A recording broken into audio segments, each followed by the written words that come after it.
Okay.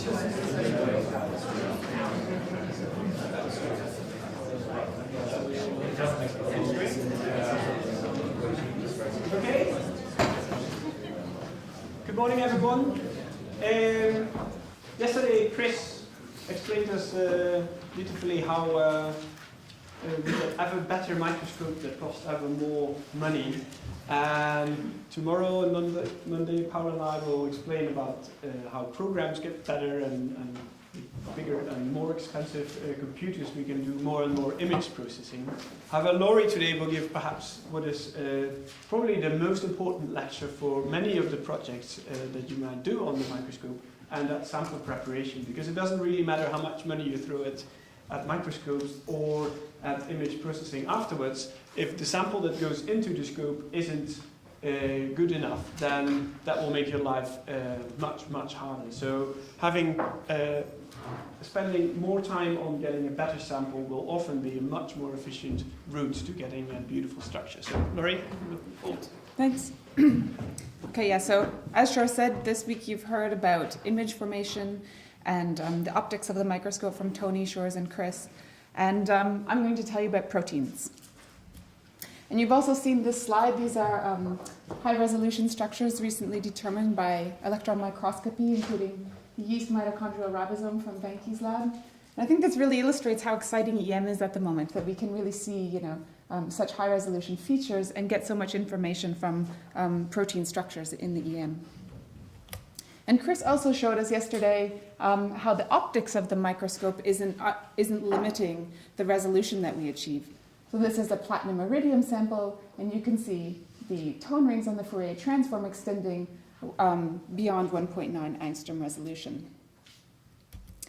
But we don't routinely achieve these really high resolution structures from every biological specimen we put into the microscope. And why is that? Well, the first, as you've heard, biological samples are really susceptible to radiation damage, and that limits us a lot. It also means we image the proteins with a really low dose, so the images have a low signal-to-noise ratio, making them more difficult to align.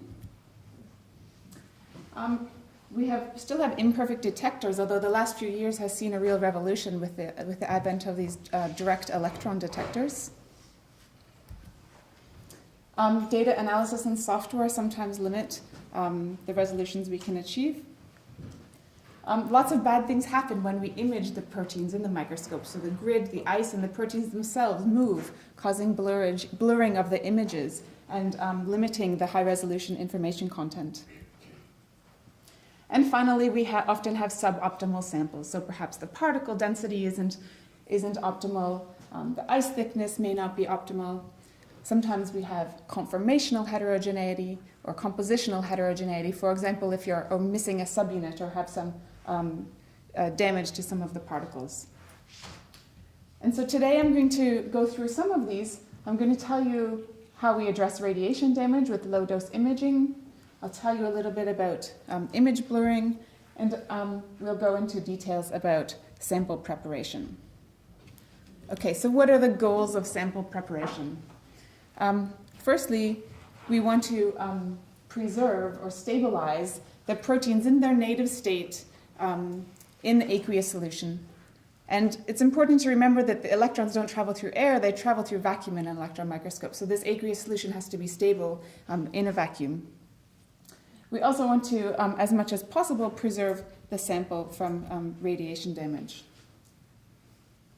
As you've heard, biological specimens, or the light atoms that biological proteins are composed of, don't scatter electrons very well. And so we have to think about the contrast and really maximize contrast when we're preparing grids.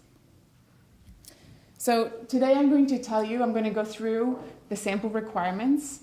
I'll talk about the protein quality, the amount of protein you need, and the size of proteins that can be imaged in the microscope. I'll tell you about the two main methods we use for preparing samples, negative stain and cryo-EM.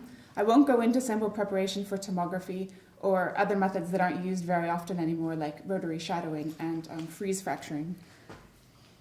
I'll tell you about radiation damage and low-dose imaging, and then a little bit about image blurring.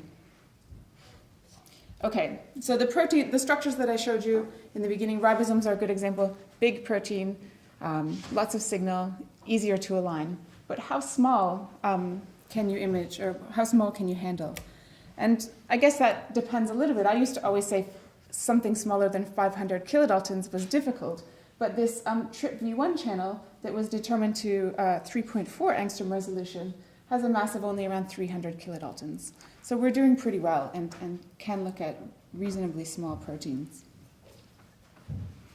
Now, the protein also has to be as homogeneous as possible, okay? So we want to put the best sample possible into the microscope. So that's going to dictate what we influence, what kind of structure we get out. So at the very least, you want the protein to look homogeneous on gels, on SDSPH, and preferably on non-denaturing gels as well. And if you have a biochemical assay, check whether it's active before you start to image it. And so this is an SDSPH gel of the CPF complex that Ashley was working on in my lab. It has 15 different protein subunits. And when we purified this, we thought it looked quite homogeneous on the gel. Perhaps there's a slight, this tagged subunit is slightly more abundant. And this one down here doesn't stain very well, but we thought it looked reasonable. So in fact, the very first prep we ever did of this protein, I made grids and put it into the microscope. And actually, we thought this looked fairly promising. There were some lots of particles that looked like they were around the same size. But at the same time, there were these aggregates and lots of background here. So smaller proteins in the background. So before we did a lot of analysis, we really wanted to optimize this sample. Okay, so how would you go about doing that? Well, one of the best things to do is, if you can, run gel filtration column. And so you may decide if this is the profile of your sample after gel filtration. You may decide that taking the peak fraction here and making grids would be okay. Or you may decide that there's too many species here, and you may want to optimize the buffer conditions, for example, the salt and pH, and purification to get a single band on gel filtration. So something like this. Now this is size exclusion chromatography coupled to multi-angle light scattering. So the flatness of the orange line across the peak here indicates that this is a nice monodisperse sample. And so taking the peak fraction of this sample and putting that onto grids sounds like a good idea, okay? And ideally, we don't like to concentrate the samples after gel filtration because concentration often leads to aggregation. Now, one advantage of using EM is that you can look at really small amounts of protein. So you don't always have enough to run gel filtration columns. But you still can analyze the size and the monodispersity by using something like dynamic light scattering, which only requires a small amount of protein. And there you can see whether there's a single or, for example, in this case, there's a monomer and a higher order aggregate. And so you may want to optimize the sample to get rid of the aggregates. Okay, we can also use EM to feed back into our purification. And this is a micrograph from Linus, who works in Andrew Carter's lab on dynactin. And this kind of hook-shaped molecule here is dynactin.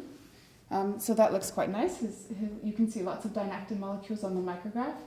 But he also noticed that there were these contaminating proteins on the micrograph. And you can see quite clearly, especially from the class averages, that these are 26S proteasomes contaminating dynactin. So he could then optimize the prep to get rid of these contaminants. Okay, if you remember back to that micrograph I showed of CPF, it looked like it was falling apart. And so one thing we would want to do is optimize its stability. So as I mentioned, we can look at buffer conditions, salt, pH. But if that doesn't help, cross-linking can often help to stabilize the protein-protein interactions, either between different subunits within the complex or between domains within the same protein. Now, cross-linking also changes the surface properties of your protein, and so it can change things like how it's sitting down on the grid, what orientations it's present in. And one thing that lots of people have had good success with is just simply adding a little bit of cross-linker to your solution before you make the grid. Okay, so just adding it a few minutes before you put the sample on the grid. But if you want to do it in a more thorough manner, you can do something called graphics. So that stands for gradient fixation. And in this method, you use something like a glycerol gradient. And within the glycerol gradient is a gradient of crosslinker, like glutaraldehyde. Okay, so you add your sample to the top, centrifuge it, and then analyze the fractions that come off. Okay, so here in this case, at the bottom of the tube is a large molecular weight species, and that's being separated from this smaller molecular weight species here, and those are both cross-linked. In fact, this is CPF, and when you look at the uncross-linked sample, you see these lots of aggregates and smaller proteins, but the cross-linked sample now looks much more monodisperse, and the particles look much better. There's another example here on the top of spliceosomal complexes from Holger Stark, where the uncross-linked complex is falling apart. There's lots of smaller species here, but the cross-linked complex looks much better. Okay, so how much protein do we need? We only use about 4 microliters of protein for every grid we make, so not very much. And the concentration is generally between 50 nanomolar and 2 micromolar. Okay, so one really important consideration is if your protein sticks well to the grids and you're using a low concentration like 50 nanomolar, you really need to make sure that the protein subunits stay together at that low concentration. So oftentimes we dilute our proteins to make EM grids, and your protein complex may disassemble. And one thing that we've done to assess the stability of complexes at low concentrations is to run successive gel filtration columns.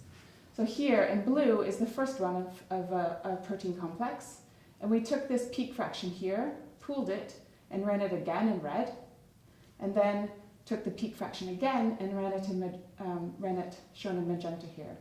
And so you can see, despite the fact that the magenta run is near the detection limit here, the peak runs in the same place even at the very low concentration, so the complex is staying together. Okay, so that's the protein. Now how do we prepare grids? The simplest and fastest way to look at your sample is using negative stain. And in this method, the sample is embedded in a layer of a heavy metal salt, most often of uranium salts. And this reveals the solvent excluded surface and the shape of the molecule. So here the protein molecules are sitting on top of this carbon support, and the negative stain is surrounding them. Okay? And we image then the stain and the structure of the shape of the stain and not of the actual protein itself. And this was first developed by Sidney Brenner and Bob Horn back in the 50s here. And as you've heard earlier in the week, negative stain works really well because for metals, the cross-section for elastic scattering is higher than the cross-section for inelastic scattering. And both of those are higher than the cross-section for scattering for carbon. Okay? And that's what makes negative stains so good or gives them, again, such good contrast.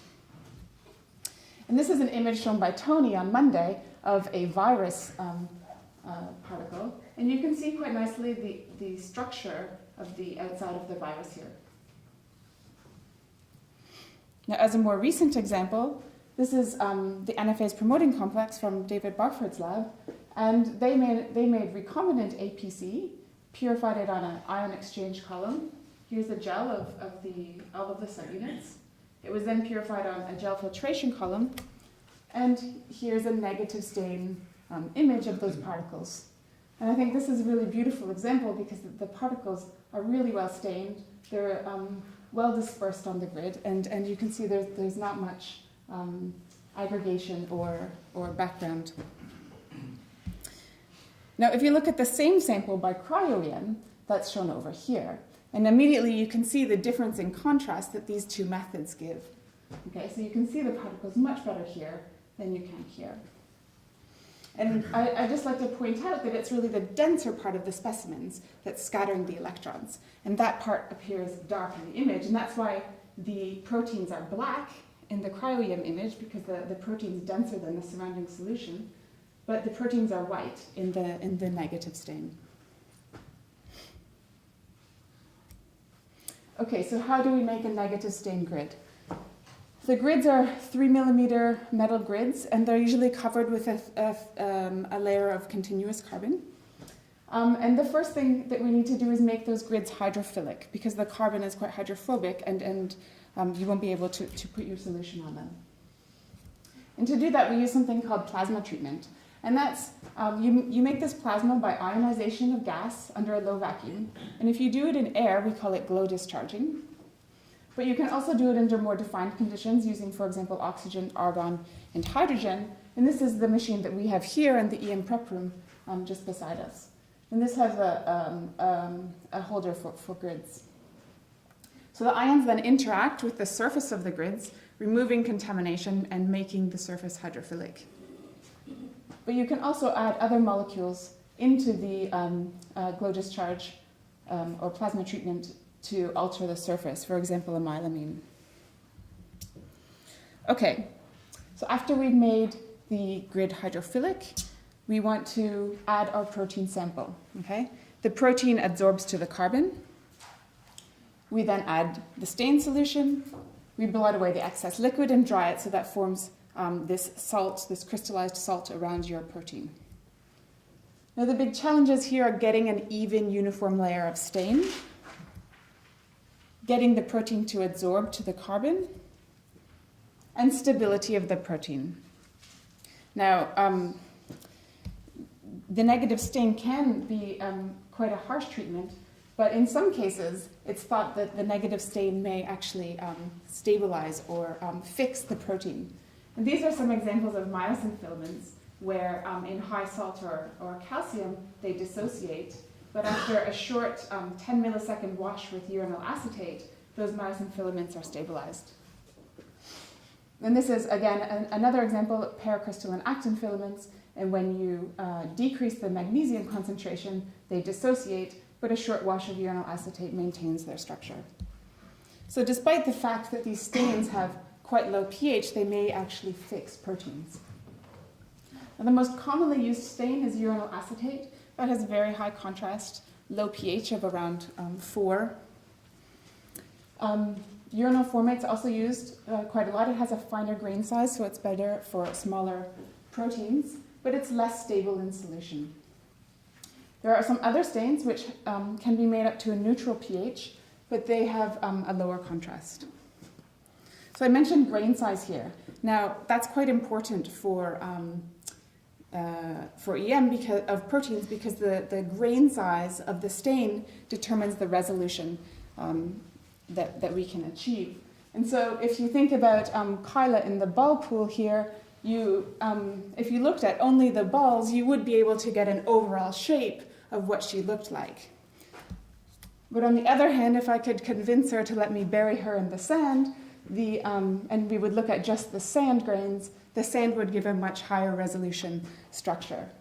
So in EM, we are limited to around 20 angstroms resolution with a negative stain. And so I just wanted to mention a couple of other effects, and that is that with negative stain, you often have this halo of stain around your protein, and that's particularly evident when you tilt it.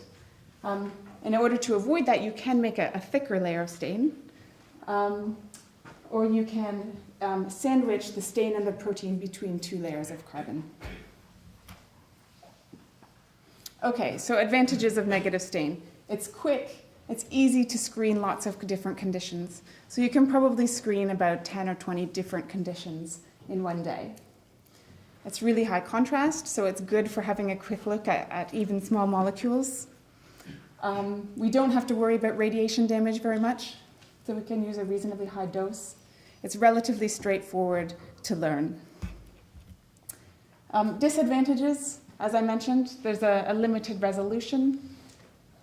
Proteins can be damaged or distorted for various reasons, and often the proteins are flattened on the grid. And finally, uneven staining can lead to difficulties with processing and classification of the images, and this makes it more difficult to analyze them in 3 dimensions. So what we do when we know we have a good sample is we do cryo-EM. And cryo-EM was really developed by Jacques Dubochet, who was one of the first people to visualize vitreous ice. And what I mean by vitreous ice is that the water is frozen so quickly that crystals don't form, and it's in a glass-like state, or amorphous, an amorphous structure. And this was shown by Tony. I'll tell you a little bit more about it in a minute, but the grids are plunged into liquid ethane, and the sample is suspended across holes in the grid, and we image through these holes. And these are the kind of images we get. This is a hepatitis B virus, as shown by Tony and taken by Bettina Butcher. Okay, so as I said, the sample is rapidly frozen in the buffer, so it's vitrified, preventing the formation of crystalline ice. The vitrification is very fast. This happens on the order of 10 to the minus 4 seconds. And the protein is preserved in a hydrated, near-native environment. The contrast is low, so we really need to minimize the background signal. And if you think about why we see the proteins, they're denser than water. So if you compare proteins at 1.36 grams per centimeter cubed compared to water at 1 grams per centimeter cubed. And I should also point out that we often avoid glycerol in cryo-EM because it complicates the grid making process. So if you do something like graphics, you have to buffer exchange it. So the grids, again, are these 3 millimeter metal grids, but this time the carbon that's covering them has holes in it. And as I mentioned, the proteins are in a layer of vitreous ice suspended across these holes. Okay, so how do we prepare EM grids? You, again, apply the sample to a hydrophilic grid. You blot away the excess buffer, and then you plunge it into liquid ethane. And this is a freeze plunger here, so I would apply my sample to the grid, blot off the excess, and then plunge it into liquid ethane. Importantly, you want to really control the humidity, because when you have a really thin layer of buffer or water, you can get evaporation, so really increasing the salt concentrations in the buffer and possibly disrupting your protein complex. So you can have robotic, we have one of these Vitrobot, or a couple of these Vitrobots in the EM prep room, and they have a humidified chamber here, so you can control the humidity and the temperature where the grid is prepared, and that helps a lot. Here you see there's a humidifier behind the plunger. Okay, so for the water to vitrify, the temperature has to drop very fast, from 10 to the 5 to 10 to the 6 degrees per second. And liquid nitrogen has a thermal conductivity that's too low to do this. And also, as something plunges into liquid nitrogen, it boils, creating a layer of gas around the outside of the grid. And so therefore, liquid nitrogen can't cool the grid fast enough in order to avoid crystalline ice. So we use something like liquid ethane instead. Now it's also important to note that water is a poor thermal conductor, so the samples can't be very thick in order to allow the cooling to penetrate into the middle. So kind of 1 micron is the kind of upper limit of thickness. And the plunging has to be done pretty rapidly. That's why we use these guillotine-like instruments. Okay, so what do we need to think about when we make these grids? Ice thickness is really important. Because we don't have very high contrast, we want the thickness of ice to be just a little bit bigger than the diameter of our protein molecule. But if it gets too thin, then you will exclude the protein molecules.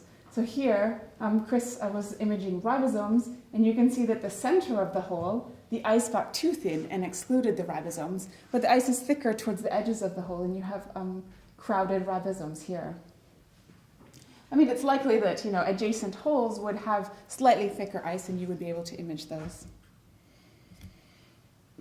This is an overview of a cryo-EM grid in the EM, and you can see that there's not much ice contamination. You can see all of the squares here.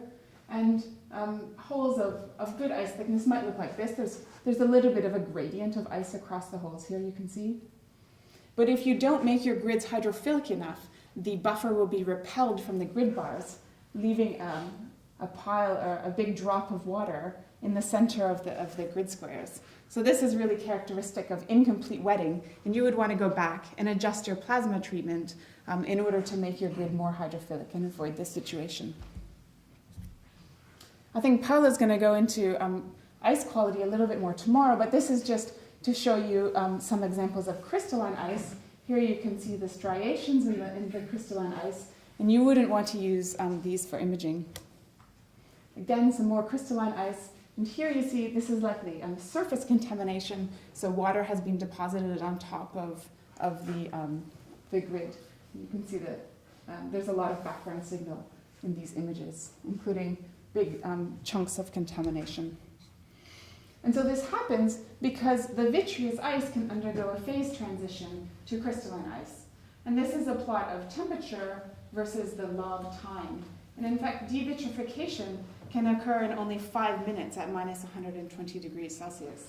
So if you accidentally crash the column when you're warming up your sample, you have only a very short time in order to get it, recover it to keep your ice in a vitreous state. Okay, advantages of cryo-EM. I think they're quite clear. Your protein is preserved in a hydrated state, and we retain the high resolution structural information so we can obtain higher resolution structures. As I've mentioned, there are some disadvantages. Of course, radiation damaging becomes much more limiting. And I'll tell you how we avoid that a little bit, or how we deal with that using low-dose imaging. Our images have a lower signal to noise. It's much more difficult to screen lots of different conditions. So if you want to screen lots of different buffers or lots of constructs, that becomes difficult. And I would say you can probably only screen a few conditions per day. You need to optimize lots of things: the particle distribution, ice thickness, blotting conditions, plasma conditions. And as I just showed you, it's quite easy to contaminate or warm up your grids when you're transferring them into the microscope. But nevertheless, despite these things, this is a slide from Israel and Shores showing how you can actually use EM to guide your sample preparation. So in this case, Israel purified some ADS ribosomes, imaged them, and found that there was a factor that he didn't want there, so he modified his purification protocol, determined another structure, and so on, in order to get the structure that he wanted. Okay, I've told you what the grids are composed of. There are different types of grids. Again, there are always these metal circular grids with a layer of holy carbon on top of them, for example, quantifoil or C-flat grids. You can also use these lacy carbon grids, which have much less carbon than these quantifoil or C-flat grids. So, for example, if your protein really likes to stick to the carbon, perhaps this would work better for you. And there's also these grids that have they don't have a regular array of holes, have irregular shapes and patterns of holes. I think the one point that I wanted to make here is you should just take a few minutes to check your grids using an optical microscope before you prepare them. And I think that can often save you a lot of time. Sometimes you'll find that the quantifoil grids are rather broken, or that there's pieces of dust or residual plastics from the fabrication process. And you can resolve all of those things, for example, by washing them in solvent to remove the residual plastic. And sometimes we don't suspend our sample simply across the hole, but we add a layer of continuous carbon over top of the holes, and then have a layer of the vitreous ices on top of that continuous carbon. And the reason you might do that is because this carbon provides a surface for the proteins to adsorb to. Okay, so that means you can use a lower protein concentration. The proteins are concentrating by sticking to the carbon. The orientation distribution might be changed because you have different interactions now. The proteins are interacting with the carbon. And the problem is that this can add a significant background signal. So if you imagine you have a protein with a 200 angstrom diameter, and you add a layer of 60 angstrom continuous carbon underneath, that will add a significant amount of background signal. It's probably not a problem for large things like ribosomes, but when you're looking at smaller proteins, it does become an issue. The other problem is reproducibility. And while I was making these slides a couple days ago, there was a discussion on the 3D EM mailing list, and I thought it was kind of interesting to put it up here. So somebody emailed the mailing list saying, I'm currently attempting to float a thin carbon film off of mica and onto EM grids. I was able to successfully complete the procedure before using a very thick layer generated by a very old carbon evaporator. But now we have a new machine and can key in thickness to the nanometer. That said, I'm creating a 10 nanometer layer of carbon, and when I try to float the carbon, it crumbles and fragments, and I'm left with no usable pieces of carbon to float onto my EM grids. Does anybody have any experiences like this, and how do you fix it? So there were a number of replies. I put a couple of them up here. So the first one was, we breathe on it, just like before you clean your glasses. The second was, you need to wait for at least a couple of weeks before you float the carbon.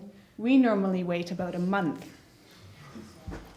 And then the next one said, we bake the mica freshly coated with carbon at 50 degrees for half a day, and we prefer to use the carbon as fresh as possible because it gives the best reproducibility, and so on. So I think the real problem here is that when you make those continuous carbon films, they're not very reproducible. Okay, so the properties of the carbon can vary by orders of magnitude depending on the conditions during the when you make the carbon layer.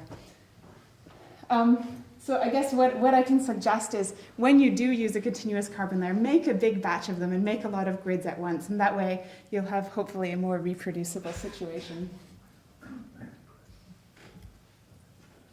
Something else so Chris Russo in my lab has been using, instead of a continuous layer of carbon, a layer of graphene on top of these holes. And graphene is more reproducible because it's a defined single atom thick crystal of carbon. Okay, and much like the thicker amorphous carbon layers, you can control protein absorption to the graphene layer. So here's the human 20S proteasome on grids with graphene and without graphene, and these were made with exactly the same conditions and protein concentrations. And in fact, Chris can even control how much protein absorbs to the carbon by using different plasma treatments. So the advantage of graphene, of course, is that it has no background signal in the resolutions that we're looking at compared to amorphous carbon. Okay, so we're talking a lot about how proteins stick to different surfaces. And so I think it's kind of interesting to show this tomogram of ribosomes from Tanmay. And this is looking through a layer of vitreous ice. Okay, so we're going to start again at the top in a second, and you'll see a chunk of ice over here, this. Then we'll hit the air-water interface here. We go through the ice, and then you'll see a granular structure here, which is the carbon on the bottom. And I think one thing you'll notice when we go through it again is that the ribosomes are here at the air-water interface.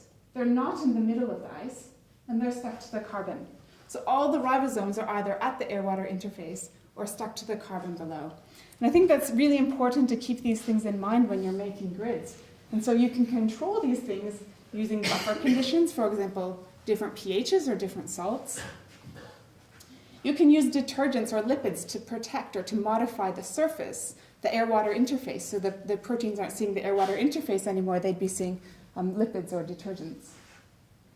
You can use cross-linkers to change the surface properties of your protein. And again, as I mentioned, you can change the surface, so instead of just an air-water interface, you have a water-carbon interface.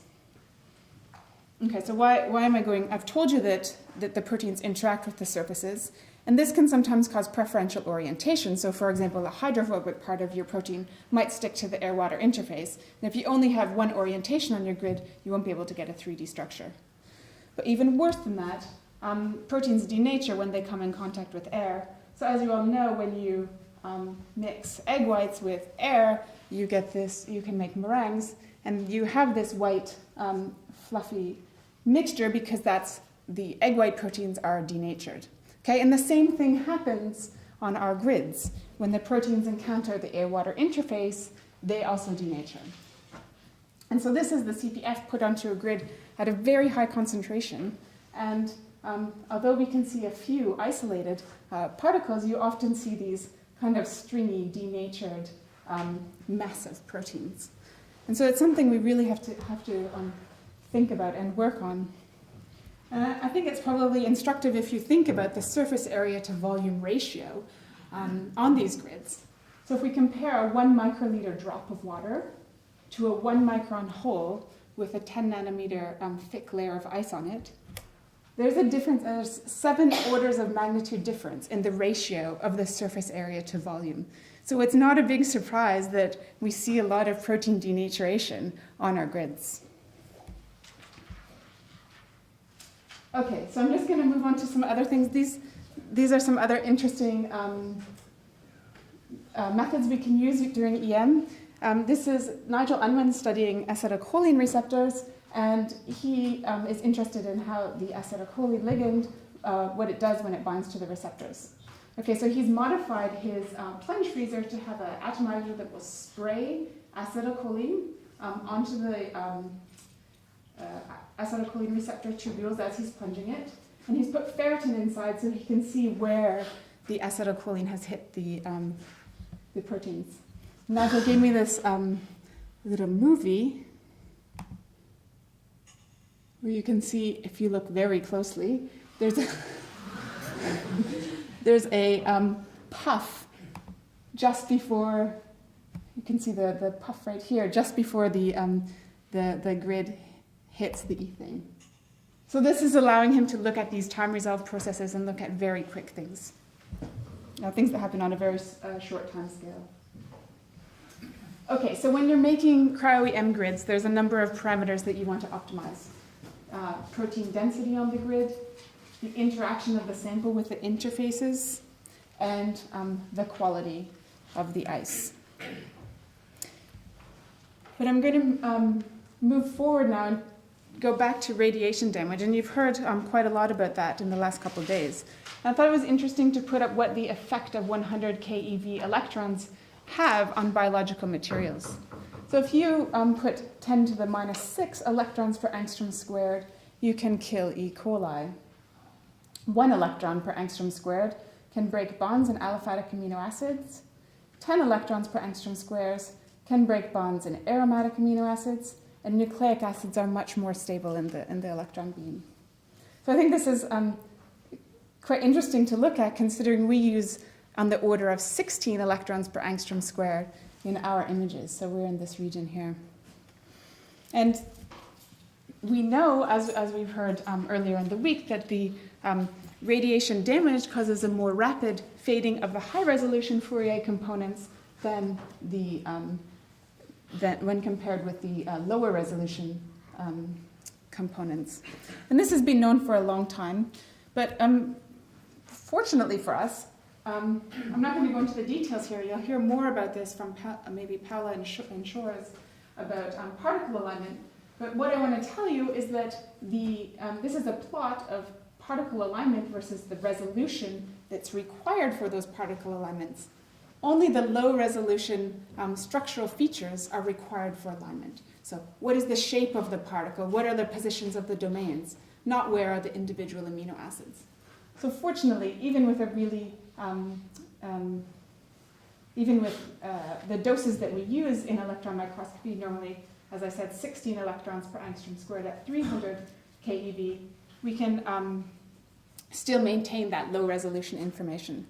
And in fact, now that we have these direct electron detectors, we can take even longer exposures in a movie mode, use these long exposures to optimize our alignments and our initial structures, and then reduce the dose afterwards. And this is especially useful for smaller particles which have lower signal.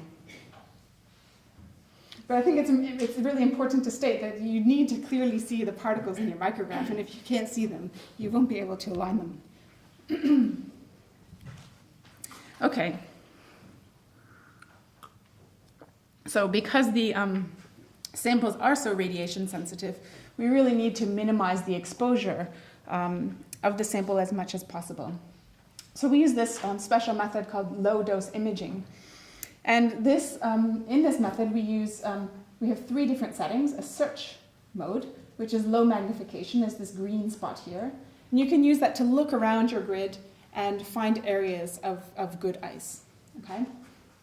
Exposure mode is here, this smaller region, and that will expose at a higher flux just one of those holes for imaging. And when you focus it, before you take your image, you use spots off to the side of that exposure. Okay, so this allows you really to limit exposure of the area of interest to only a single exposure at high flux.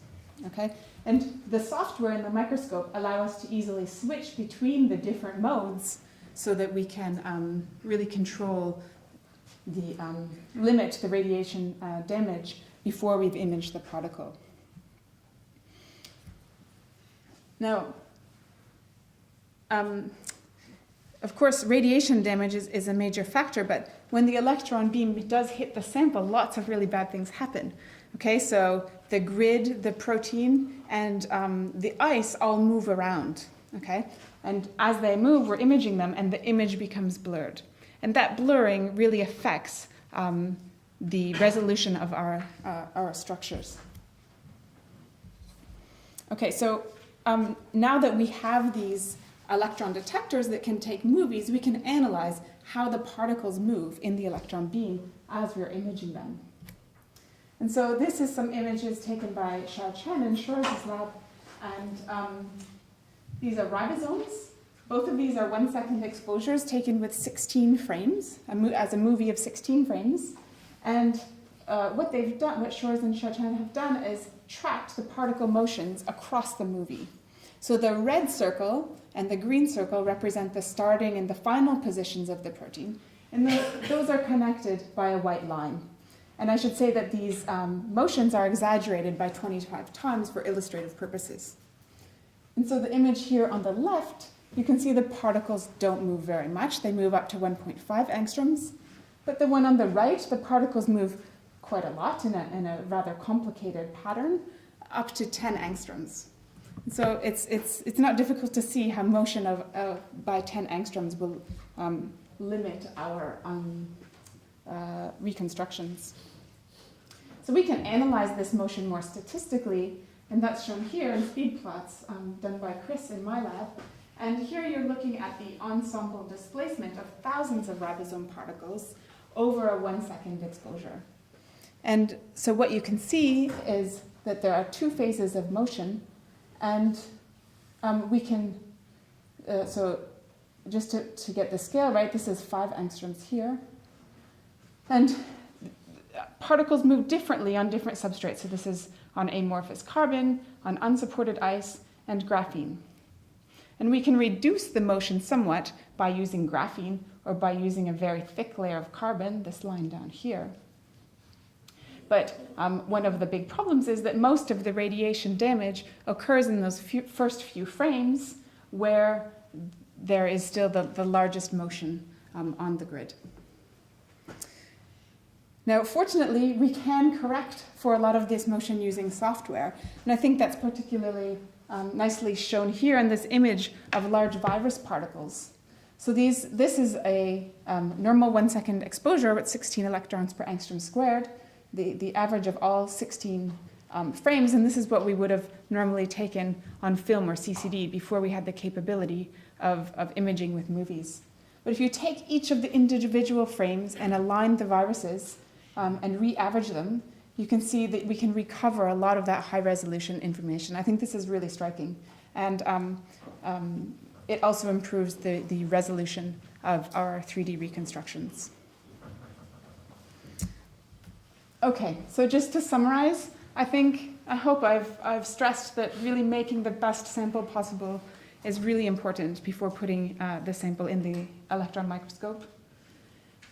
I would encourage you to use negative staining for initial screening and for assessing conformational heterogeneity, for screening different buffer conditions and constructs.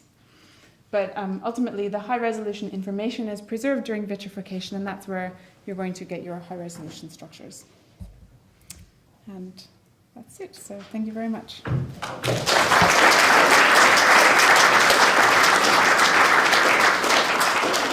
Thank you. to Laurie. Questions for Laurie? Thank you. Why does negative stain give you this sort of white thing? Because shouldn't the stain just sort of cover and form some thickness of this, you know, the thickness of the stain should be the same, whether the particle's there or not, and it should dominate the scattering. So why would you even see the... Well, either two things happen. If you have a rather thick layer of stain and it's uniform, then the stain's excluded where the protein is, right? But if it's just a surface deposition? So it depends how you make it. But if it's a surface deposition, I don't know if I can get that. Then the stain tends to be thicker around the edges of the protein. Yeah. Well, if there are no more questions, see you all back tomorrow. Thank you.